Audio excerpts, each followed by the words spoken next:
Mãe, por favor, não fale com ninguém. A senhora não entende esse tipo de ambiente. Só senta e fica quieta. A voz da minha filha ecoou pelo salão luxuoso como um tapa na cara. As risadas abafadas vieram logo depois, acompanhadas de olhares que me atravessavam como facas. Eu estava ali, parada no meio daquela festa de noivado, com meu vestido simples e meu coração partido em pedaços. Aquela não era a Alice que eu conhecia. Ou talvez fosse exatamente quem ela sempre quis ser, e eu apenas me recusava a enxergar. Mas antes de continuar, verifique se já se inscreveu no canal e conte nos comentários de qual cidade ou país você está assistindo. Gostamos muito de saber até onde nossas histórias chegam. Meu nome é Lúcia. Tenho 70 anos e sou viúva há 20. Quando meu marido faleceu, Alice tinha apenas 15 anos. Lembro como se fosse ontem do dia em que segurei a mão dele pela última vez no hospital. Ele olhou para mim e sussurrou: "Cuida da nossa menina." E foi exatamente isso que fiz. Cuidei, amei, me sacrifiquei. Trabalhei na padaria do bairro desde os meus 18 anos. Comecei como balconista, depois virei gerente e, com muito suor e economia, consegui comprar o negócio anos mais tarde. Acordava às 4 da manhã todos os dias para abrir a loja, voltava para casa às 7 da noite com os pés inchados e o corpo cansado. Mas tudo valia a pena quando via minha filha estudando na mesa da cozinha, seus cadernos espalhados, o futuro brilhando nos olhos dela. Com o dinheiro da padaria, comprei nossa casa. Uma casa simples, mas nossa. 3 quartos, um quintal pequeno onde plantei rosas brancas. Cada tijolo daquela construção carregava meu suor. Cada móvel foi escolhido com cuidado, pensando no conforto da Alice. Guardei economia durante anos, sonhando com o dia em que pudesse ajudá-la a realizar seus próprios sonhos. Alice se formou em administração. Eu estava na plateia, chorando de orgulho, quando ela subiu no palco para receber o diploma. Minha menina tinha conseguido. Depois ela arrumou um emprego bom em uma empresa grande, começou a ganhar bem, a andar com roupas diferentes, frequentar lugares que eu só conhecia de longe. Quando ela me ligou há 6 meses dizendo que estava namorada, meu coração encheu de alegria. E quando contou que o rapaz tinha pedido ela em casamento, eu não cabia em mim de felicidade. Gustavo, ela disse o nome dele com um brilho especial nos olhos. Ele vem de uma família tradicional, mãe. Os pais dele têm empresas, fazendas. É tudo muito diferente do que estamos acostumadas. Eu sorri. Diferente ou não, o que importava era que minha filha estava feliz.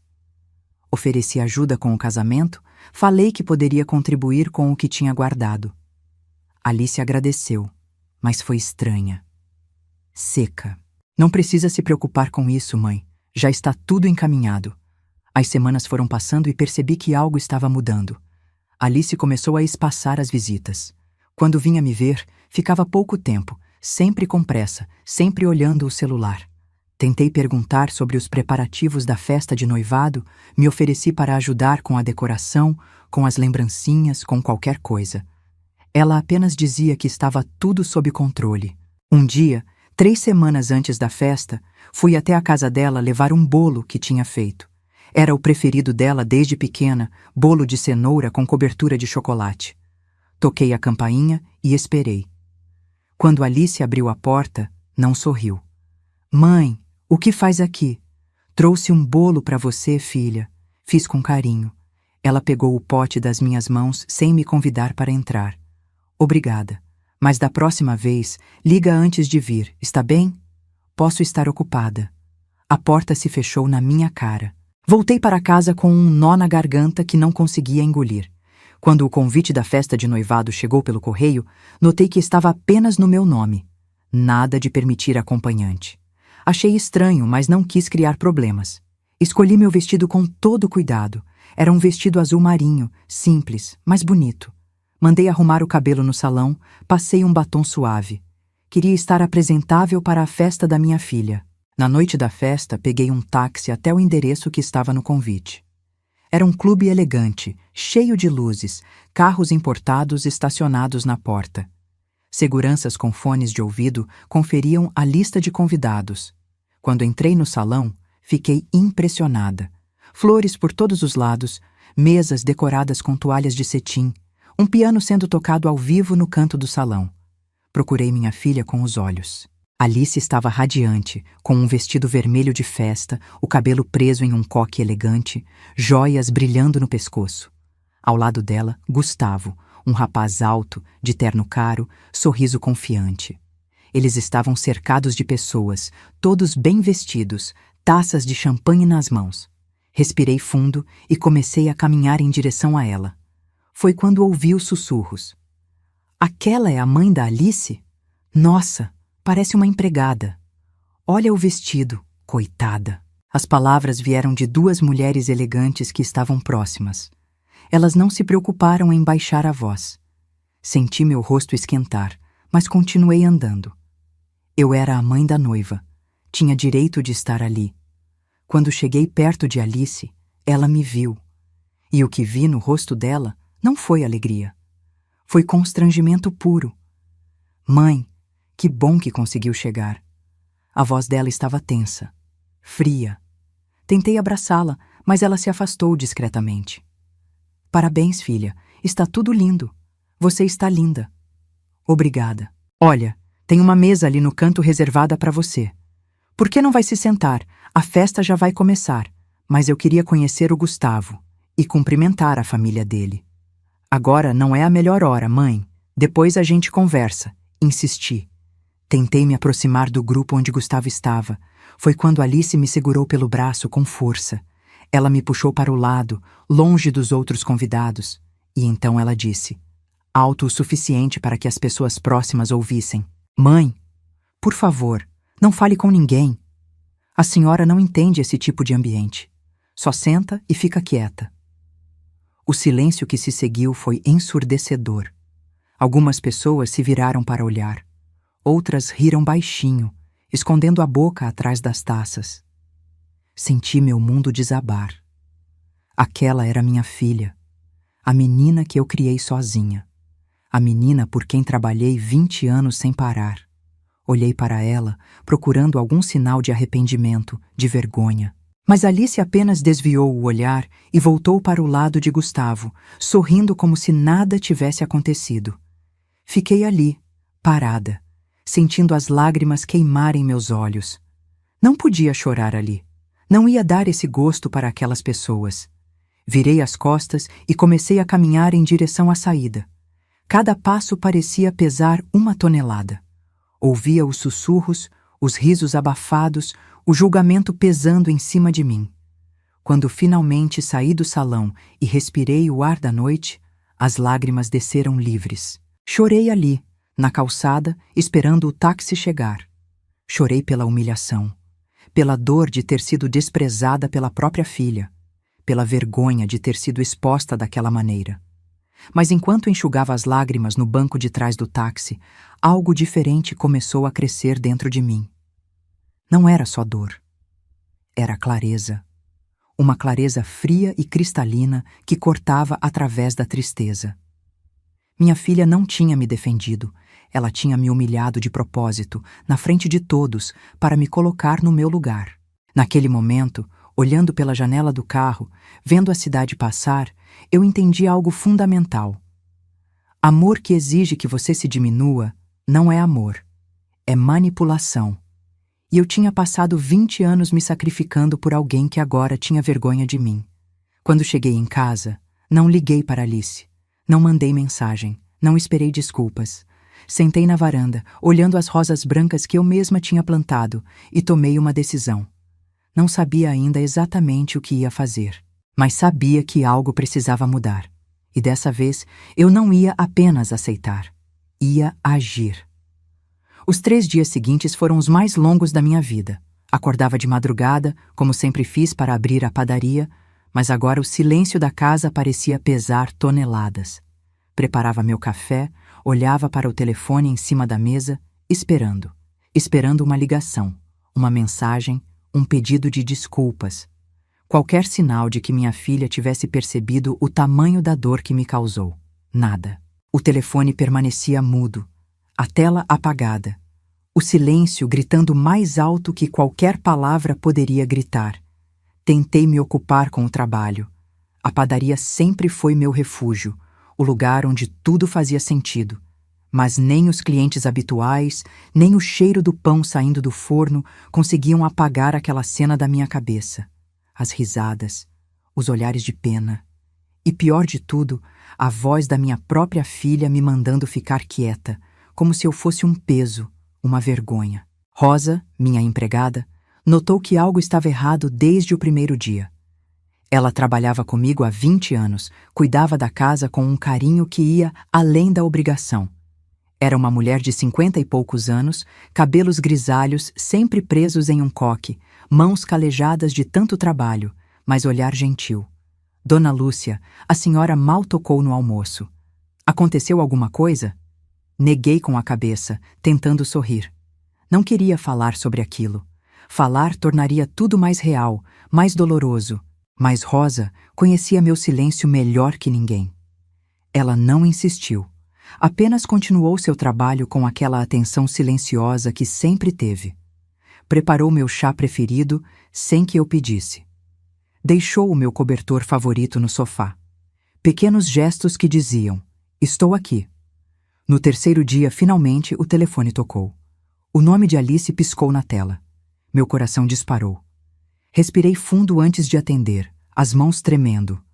Alô, filha. Mãe. Oi. Olha, preciso conversar com você sobre o que aconteceu na festa. Senti um alívio momentâneo invadir meu peito. Ela ia pedir desculpas. Ia reconhecer o erro. Ia dizer que estava arrependida. Mas as palavras que vieram depois cortaram esse alívio pela raiz. Mãe, para de drama. Foi só um mal-entendido. A senhora está exagerando como sempre. Exagerando? Alice, você me humilhou na frente de todos. Me mandou ficar quieta como se eu fosse... Como se a senhora fosse o quê? Olha, mãe, as pessoas lá não são como a gente. A senhora tem que entender isso. É um ambiente diferente, com códigos diferentes. Eu só estava tentando evitar constrangimentos maiores. Constrangimentos maiores? Filha, eu sou sua mãe. Te criei sozinha. Trabalhei 20 anos sem parar para te dar tudo. E você está me dizendo que eu sou o constrangimento? Não é isso que estou dizendo. Mas a senhora precisa entender que agora as coisas são diferentes para mim. Gustavo vem de uma família importante. Há certas expectativas. E eu não me encaixo nessas expectativas. É isso? Houve uma pausa do outro lado da linha. Uma pausa que disse mais do que 1000 palavras poderiam dizer. Mãe, não complica. Eu liguei justamente para resolver isso. Queria pedir para a senhora não ir no casamento. Seria melhor para todos. Posso até mandar uma compensação financeira, se quiser. Mas acho que sua presença lá ia gerar desconforto desnecessário.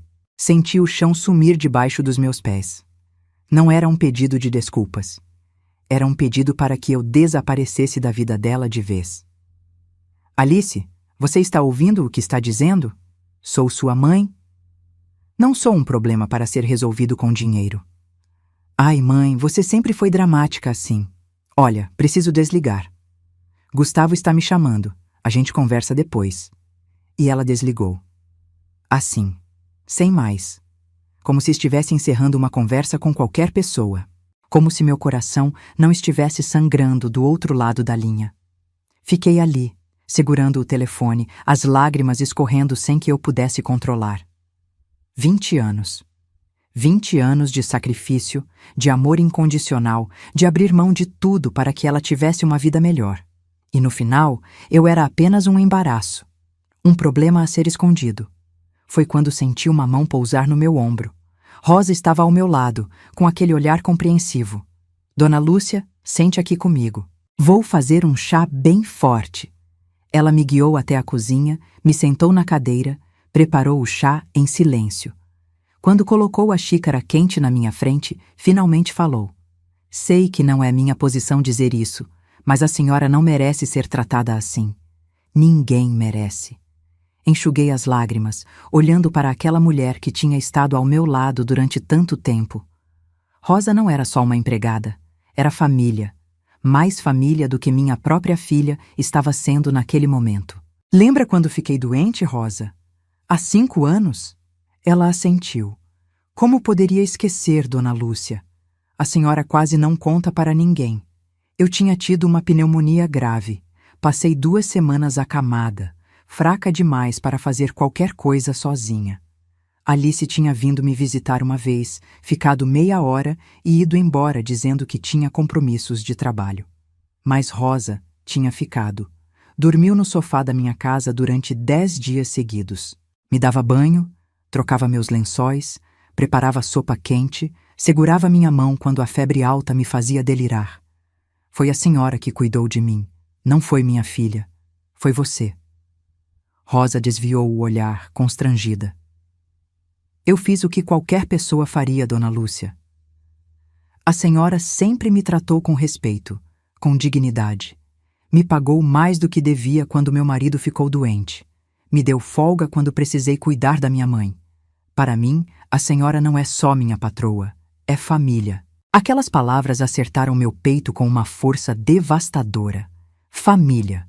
Uma mulher que não tinha laço de sangue comigo me tratava como família, enquanto minha própria filha, que saiu do meu ventre, me tratava como um peso descartável. Rosa se levantou para lavar a xícara, mas eu segurei sua mão. Obrigada. Por tudo. Por estar aqui. Por nunca ter me julgado. Por nunca ter tido vergonha de mim. Ela apertou minha mão de volta, os olhos úmidos. Jamais teria motivos para ter vergonha da senhora, Dona Lúcia. A senhora é a mulher mais forte que eu conheço. Naquela noite, deitada na cama, olhei para o teto e pensei no meu falecido marido. O que ele diria se estivesse aqui? O que pensaria da filha que criamos? Lembrei das palavras dele no hospital. Cuida da nossa menina. Eu tinha cuidado. Tinha dado tudo. Mas em algum momento, Alice tinha parado de ser aquela menina que precisava de cuidado e tinha se tornado alguém que eu não reconhecia mais. E ali, naquele silêncio da madrugada, algo mudou dentro de mim. Não era raiva. Não era desejo de vingança. Era algo mais profundo. Era clareza. Uma compreensão cristalina de que eu não podia continuar me diminuindo para caber na vida de quem não me valorizava. Eu tinha construído uma vida com dignidade. Tinha trabalhado honestamente. Tinha amado sem reservas. E não merecia ser descartada como se fosse nada. Na manhã seguinte, acordei com uma determinação nova. Tomei meu café, vesti minha roupa de trabalho e, antes de sair para a padaria, fiz algo que nunca tinha feito. Peguei o telefone e liguei para meu advogado. Doutor Renato? Bom dia. Preciso marcar uma reunião com o senhor. É sobre documentos. Documentos da casa, da poupança, do terreno. Preciso fazer algumas mudanças. Do outro lado da linha, ele confirmou o horário. Às 3 da tarde daquele mesmo dia. Desliguei o telefone e olhei pela janela. Rosa estava no quintal, regando as rosas brancas que eu tinha plantado. Ela cuidava daquelas flores com o mesmo carinho que cuidava de tudo naquela casa. O mesmo carinho que cuidava de mim. E foi naquele momento que entendi o que precisava fazer.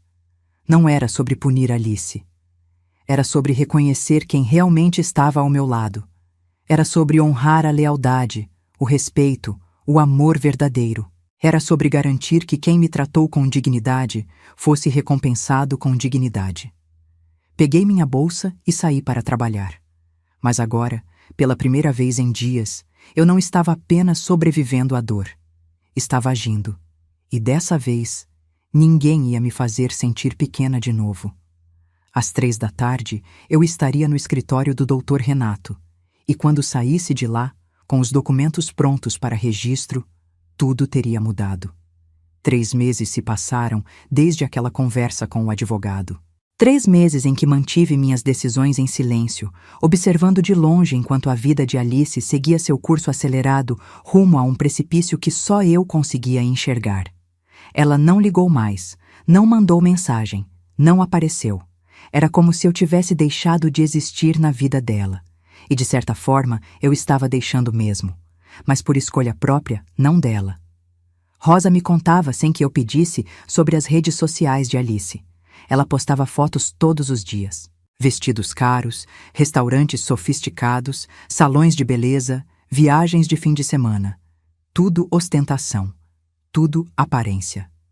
E eu, que a conhecia desde que era um bebê, conseguia ver através das fotos o que ninguém mais via. Desespero disfarçado de felicidade. Dona Lúcia, sua filha postou foto de um vestido de noiva hoje. Deve ter custado uma fortuna. Eu apenas assentia. Não sentia mais raiva. Sentia uma tristeza distante, como quem assiste um filme sabendo que o final será trágico. O que Alice não sabia era que eu tinha olhos e ouvidos na cidade. A dona da loja de vestidos de noiva era cliente antiga da padaria. A florista que estava cuidando da decoração do casamento comprava pão todo dia comigo. E todas elas, sem saber que estavam me contando sobre minha própria filha, comentavam a mesma coisa. Aquela moça está gastando como se não houvesse amanhã. Encomendou 300 arranjos de rosas importadas. 300. E ainda pediu para colocar tudo no cartão parcelado. O buffet é para 500 convidados. Comida de restaurante 5 estrelas. A moça deve estar se afogando em dívidas. Eu ouvia tudo em silêncio. Parte de mim queria ligar, alertar, proteger. Mas outra parte, a parte que ainda sangrava com a humilhação daquela festa de noivado, sabia que Alice não ouviria. Ela estava convencida de que assim que se casasse com Gustavo, tudo se resolveria. O dinheiro da família dele cobriria os excessos. E quando eu morresse, a herança que ela tinha certeza que receberia, pagaria o resto. Pobre Alice. Ela não fazia ideia do que estava por vir. Quando Alice começou a trabalhar na empresa grande, ela adotou apenas o sobrenome do pai nos documentos profissionais e nas redes sociais. Queria se distanciar da imagem da filha da dona da padaria. Por isso, as clientes que vinham contar fofocas não faziam ideia de que aquela moça arrogante gastando fortunas era a mesma Alice que eu havia criado. Para elas, era só mais uma cliente metida das famílias ricas da cidade. Foi numa terça-feira de manhã que recebi a primeira notícia. Estava na padaria quando meu celular tocou. Era um número desconhecido. Alô? Dona Lúcia? Aqui é Márcia, da boutique. Olha, eu não queria me intrometer, mas sua filha esteve aqui ontem e houve uma cena. Achei melhor a senhora saber. Meu coração acelerou. Que tipo de cena? Ela estava aos gritos com o noivo dela. Parece que ele descobriu alguma coisa no celular dela e estava terminando o noivado ali mesmo, no meio da loja. Foi constrangedor. Ele disse coisas sobre traição, sobre ela ter mentido, sobre estar com outro homem ao mesmo tempo. Sua filha saiu chorando. Agradeci a ligação e desliguei.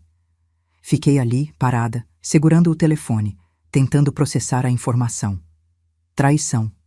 Alice estava traindo Gustavo. A moça que tinha me julgado, que tinha vergonha da minha origem humilde, que queria se casar com um homem rico para subir na vida, estava traindo o próprio noivo. Nas horas seguintes, a história completa chegou até mim através de outras pessoas. Gustavo tinha pegado o celular de Alice enquanto ela tomava banho. Viu mensagens com um tal de Ricardo, um ex-namorado dela. As mensagens eram explícitas, comprometedoras. Revelavam que Alice mantinha o relacionamento com ele há meses, encontros secretos em hotéis baratos, promessas de que logo tudo mudaria. E o detalhe mais irônico de todos: Ricardo era mecânico, trabalhador, de origem humilde, exatamente o tipo de pessoa que Alice tinha vergonha de apresentar para a família de Gustavo. Ela traía o noivo rico com um homem pobre, mas escondia o relacionamento porque não queria perder o status que o casamento traria. Gustavo não perdoou. Ele era de uma família tradicional, com valores rígidos. Terminou o noivado de forma pública, postando uma nota nas redes sociais explicando que havia descoberto uma traição e que o casamento estava cancelado. Não citou nomes, mas todo mundo sabia de quem ele estava falando. Alice tentou ligar para mim naquela noite. 5 vezes. Eu não atendi. Não porque quisesse vingança, mas porque sabia que ela não estava ligando para buscar consolo de mãe. Estava ligando porque precisava de algo. Provavelmente dinheiro. A segunda parte da queda veio rápido. As dívidas que Alice tinha contraído para o casamento começaram a cobrar. Fornecedores enviando notificações. O salão de festas exigindo pagamento integral mesmo com o cancelamento. A loja de vestidos recusando devolução.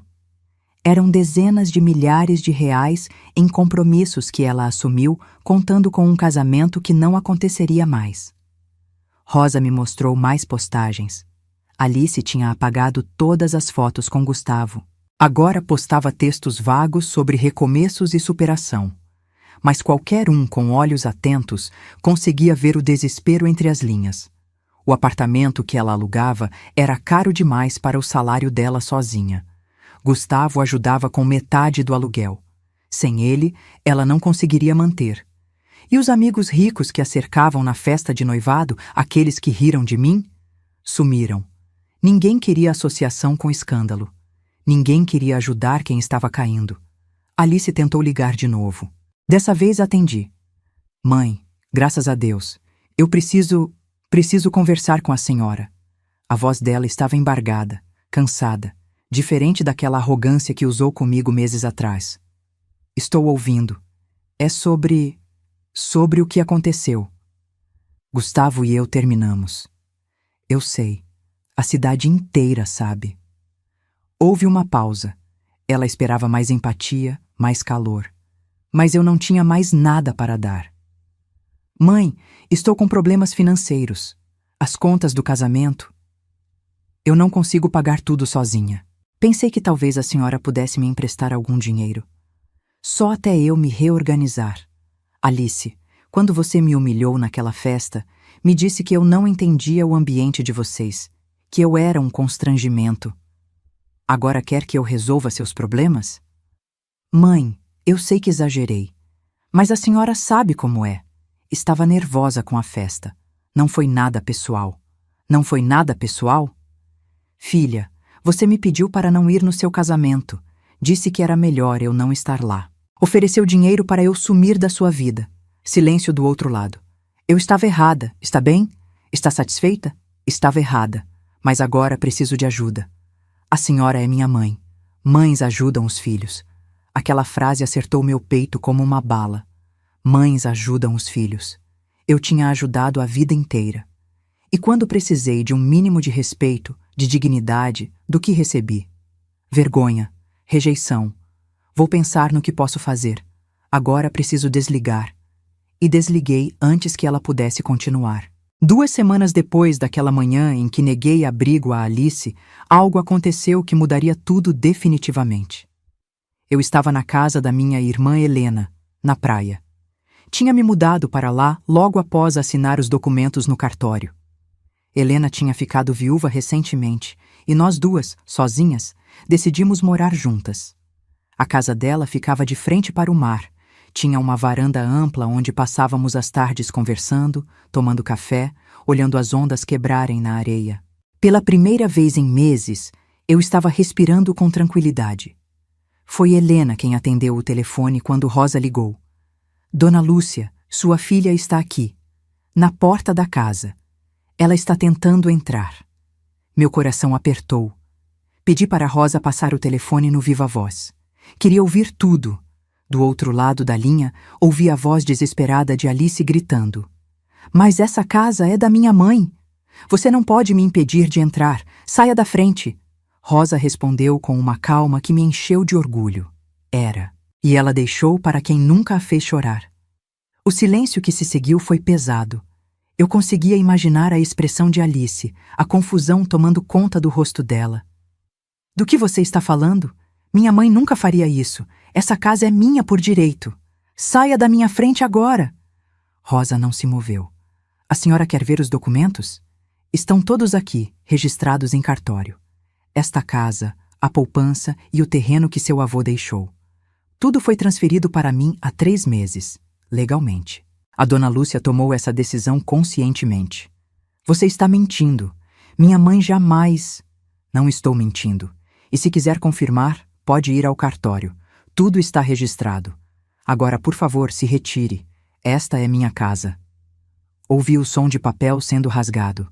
Alice tinha arrancado os documentos da mão de Rosa e estava lendo freneticamente. O silêncio se estendeu. Um silêncio que gritava a verdade que ela se recusava a aceitar. Então, ela começou a chorar. Não era um choro de raiva. Era desespero puro. Onde está minha mãe? Onde ela está? Não sei. E mesmo que soubesse, não diria. Preciso falar com ela. Preciso consertar isso. Rosa suspirou do outro lado da linha. O que a senhora precisa consertar já passou do tempo de conserto. Sua mãe sofreu calada enquanto era humilhada. Agora ela escolheu sua paz.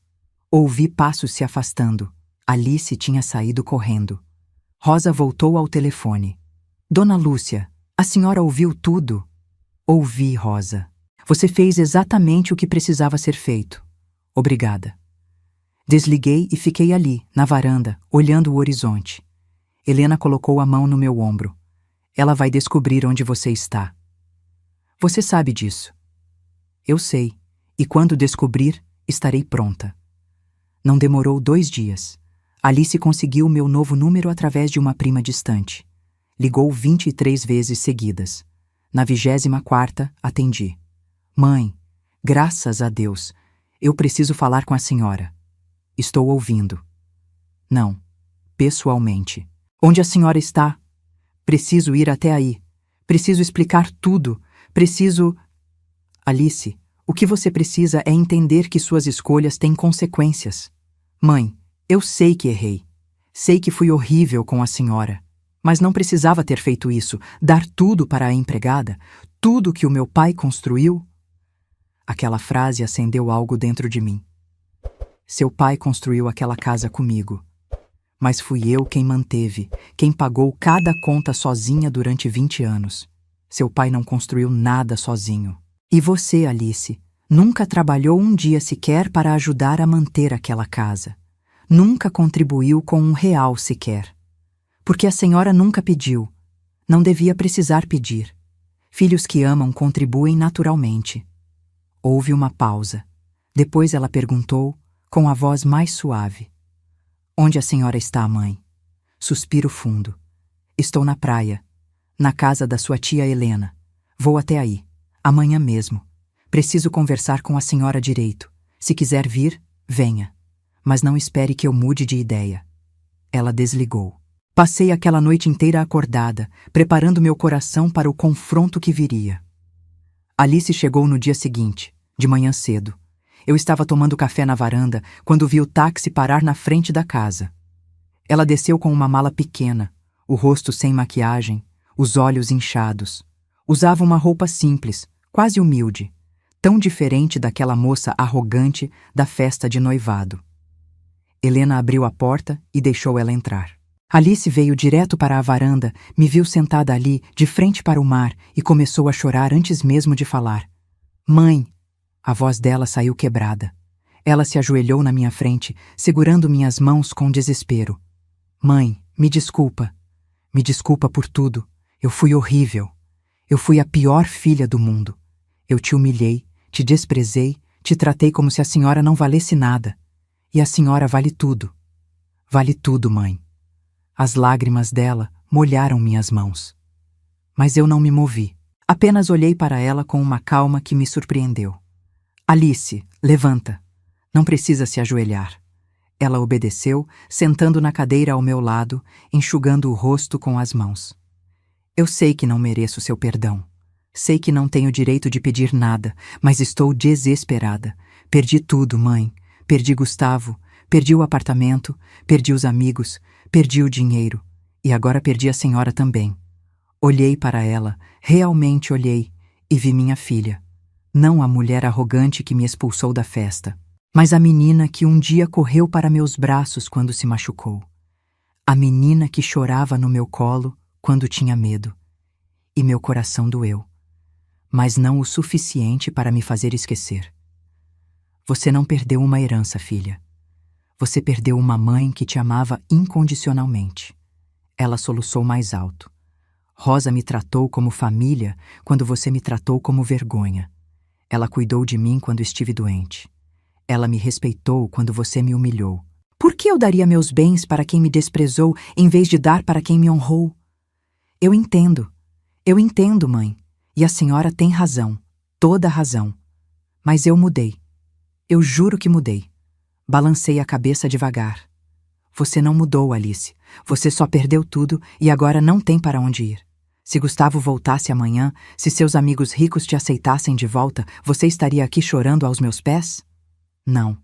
Você estaria postando fotos nas redes sociais, vivendo sua vida de aparências. Não. Não é verdade. É sim. E você sabe que é. Você só me procurou quando ficou sem opções. Alice enterrou o rosto nas mãos. Eu não sabia que ia doer tanto. Não sabia que ia sentir tanta falta da senhora. Achei que seria fácil me afastar, construir uma vida nova longe da minha origem. Mas não foi. Não foi nada fácil. Levantei da cadeira e fiquei de pé, olhando o mar. A brisa salgada batia no meu rosto. Eu não tirei nada de você, Alice. Você que jogou fora tudo que tinha. Jogou fora 20 anos de amor, de sacrifício, de dedicação. Trocou uma mãe que te amava por um status que nunca foi real. Ela ficou em silêncio. Um silêncio pesado, cheio de verdades que não podiam mais ser negadas. Eu não vou voltar atrás, filha. Rosa vai continuar morando na casa. A poupança e o terreno continuam no nome dela. Isso não é vingança. É reconhecimento. É justiça. E eu? O que vou fazer? Virei para encará-la. Você vai fazer o que qualquer adulto faz. Vai trabalhar. Vai reconstruir sua vida com suas próprias mãos. Vai aprender o valor do suor, da humildade, do esforço. Tudo que eu tentei te ensinar e você recusou. Alice se levantou, cambaleando. A senhora não vai me perdoar então? Nunca? Perdão não significa que tudo volta a ser como antes. Eu te perdoo por você, não por mim. Mas reconciliação exige reconstrução. E reconstrução leva tempo. Talvez anos. Talvez nunca aconteça. Só o tempo vai dizer. Ela pegou a mala e começou a caminhar em direção à porta. Parou no meio do caminho, olhou para trás uma última vez. Eu te amo, mãe. Sempre amei. Mesmo quando não soube demonstrar. Eu também te amo, Alice. Mas amor sem respeito não constrói nada. Só destrói. E eu escolhi parar de ser destruída. Ela saiu. Ouvi o táxi partindo, levando minha filha de volta para uma vida que ela teria que reconstruir sozinha. Sentei novamente na cadeira da varanda. Helena apareceu com uma xícara de chá quente. Você fez o certo, irmã. Espero que sim. Nos meses seguintes, a vida seguiu seu curso sereno. A padaria continuava prosperando sob gestão de pessoas de confiança que trabalhavam comigo há anos. Rosa cuidava da casa com amor e gratidão, mandava fotos das rosas brancas que ela mesma regava todos os dias. Eu e Helena passávamos os dias na praia, caminhando na areia, conversando sobre a vida, sobre recomeços, sobre como é possível encontrar paz depois da tempestade. Alice tentou ligar algumas vezes. Eu atendi 2. Conversas curtas, cordiais, mas distantes. Ela me contou que tinha arrumado um emprego em uma loja, que estava morando em uma kitnet pequena, que estava aprendendo a viver com menos. Não pedi detalhes. Não ofereci ajuda. Apenas ouvi. Hoje entendo que amor verdadeiro exige reciprocidade. Não é egoísmo proteger seu coração de quem escolhe machucá-lo. É sabedoria. Rosa não ganhou uma casa. Ela ganhou o reconhecimento que sempre mereceu. E eu não perdi uma filha. Eu me reencontrei. Reencontrei minha dignidade, meu valor, minha paz. Sentada aqui nesta varanda, com o som das ondas ao fundo, percebo que finalmente estou livre. Livre da obrigação de ser pequena para caber na vida de quem não me valoriza. Livre para escolher quem merece meu amor, minha dedicação, minha presença. E essa liberdade, descobri tarde, mas descobri, vale mais do que qualquer vínculo de sangue que exige que eu me anule para existir. Se essa história tocou o seu coração, responda aqui nos comentários. No meu lugar, o que você faria? Não deixe de assistir ao próximo vídeo que está aparecendo aí na tela. Ele traz uma reviravolta surpreendente e emocionante que vai te prender do começo ao fim.